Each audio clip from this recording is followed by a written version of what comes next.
You're sitting in a cold, silent room. The walls are white. The air feels heavy, and the clock keeps ticking. Somewhere down the hall, a man takes his last breath. It's not a movie. It's not fiction. It's history. For over 2 centuries, the United States has carried out thousands of executions, some in the name of justice, others that history now remembers as horrifying mistakes. These are the moments where the line between justice and revenge blurred, where civilization itself showed just how fragile it really is. This is the most shocking death sentences in U.S. history. And you're about to see why. Some of them still haunt the American conscience to this day. America's relationship with execution began even before it was a nation. The first recorded death sentence took place in 1608, when Captain George Kendall was executed in the Jamestown colony, accused of spying for Spain.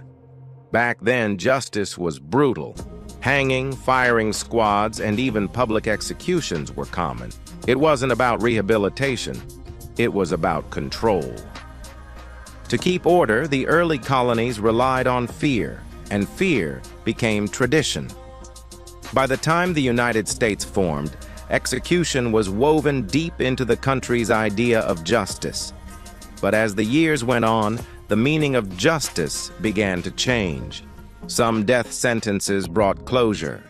Others revealed something darker, how easily power can destroy the innocent.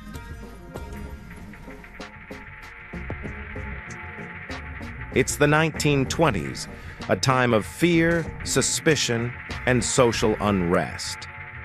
2 Italian immigrants, Nicola Sacco and Bartolomeo Vanzetti, are accused of robbery and murder in Massachusetts.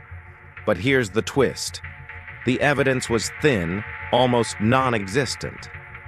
What really stood out was who they were: foreigners, poor, and anarchists in a country terrified of revolution. Their trial was less about what they did, and more about what they represented. Despite international protests and pleas for mercy, they were both executed in the electric chair on August 23, 1927. Later reviews of the case revealed serious flaws: witness manipulation, bias, and evidence suppression. Whether they were guilty or not became irrelevant. Their execution exposed something chilling: that fear and prejudice could sentence anyone to death.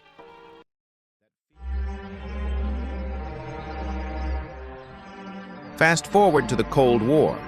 Paranoia is everywhere. America fears one thing: communism. Julius and Ethel Rosenberg, a married couple, are accused of spying for the Soviet Union, of passing nuclear secrets that could destroy America. They were convicted in a trial that gripped the nation. But many experts argued the evidence against Ethel was weak, based mostly on the word of her own brother, who later admitted he'd lied under pressure. Still, the government wanted to make a statement. On June 19, 1953, they were executed in the electric chair at Sing Sing prison. Ethel reportedly took multiple shocks before her heart stopped. Their deaths symbolized more than espionage. They showed how, in times of fear, even democracy can turn against its own people. A reminder that the most powerful weapon in history is not the bomb, but hysteria.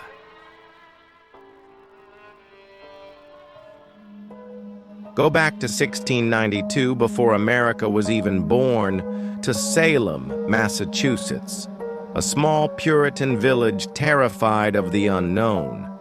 When 2 girls claimed to be possessed by witches, panic spread like wildfire.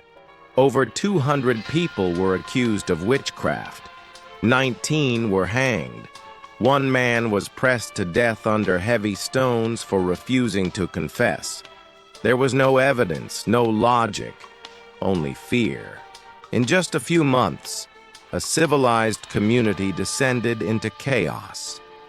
and all it took was accusation. Centuries later, the Salem witch trials still stand as one of the darkest warnings in American history, a reminder that justice without reason is just vengeance with a robe on. This one hurts to hear.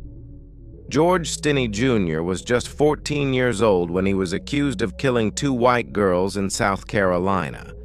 The year was 1944. The world was at war, but in the American South, racism was still law. George's trial lasted 2 hours. The all-white jury took 10 minutes to find him guilty. He was too small to fit into the electric chair. They had to stack a Bible beneath him. He was executed on June 16, 1944, and for decades, his name was forgotten. Until 70 years later, in 2014, a court officially overturned his conviction. Too late. George Stinney became the youngest person executed in U.S. history, and a symbol of how justice can be blinded by hate. Now jump to the 21st century. Technology has advanced. DNA testing exists. Surely, wrongful executions are a thing of the past, right? In Texas, 2004, a man named Cameron Todd Willingham was executed for allegedly setting a fire that killed his 3 daughters. But here's the haunting part. After his death, fire experts reviewed the evidence and found that our proof used to convict him was completely flawed. The fire was likely accidental. By then, it was too late. Cameron Todd Willingham's case reignited a national debate about the death penalty and whether America can ever truly guarantee that innocent lives aren't being lost in the name of justice.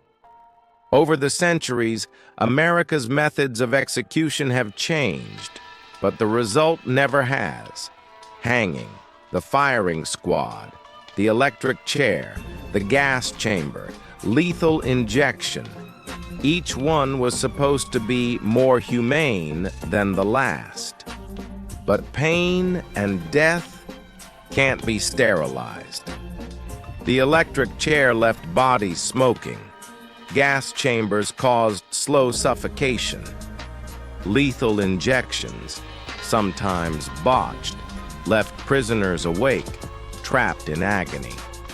The more civilized we became, the more we tried to hide the brutality. But behind every method was the same haunting truth. Taking a life, even legally, leaves scars on everyone involved. So what does all this say about civilization? It says that progress isn't always about invention or wealth. It's about empathy. Because every one of these stories, from Salem to Texas, shows how easily fear, prejudice, or power can make us lose our humanity. Civilization doesn't collapse with war. It collapses when we stop questioning what's right. You live in a world where the justice system still debates whether the death penalty is right or wrong. But history already gave us the answer. When we rush to punish, we risk repeating our darkest moments. So now it's your turn to think. What does justice mean to you? Is it punishment? Closure? Or is it something deeper? A responsibility to make sure truth matters more than vengeance. The most shocking death sentences in U.S. history aren't just about crime. They're about us. About how fragile our sense of morality becomes when fear and anger take control. Narrator softly, reflective. Every execution leaves a question behind. Every story leaves a warning. Because the true measure of civilization isn't how it punishes the guilty, but how it protects the innocent. Those who forget history are condemned to repeat it. Joji Santayana.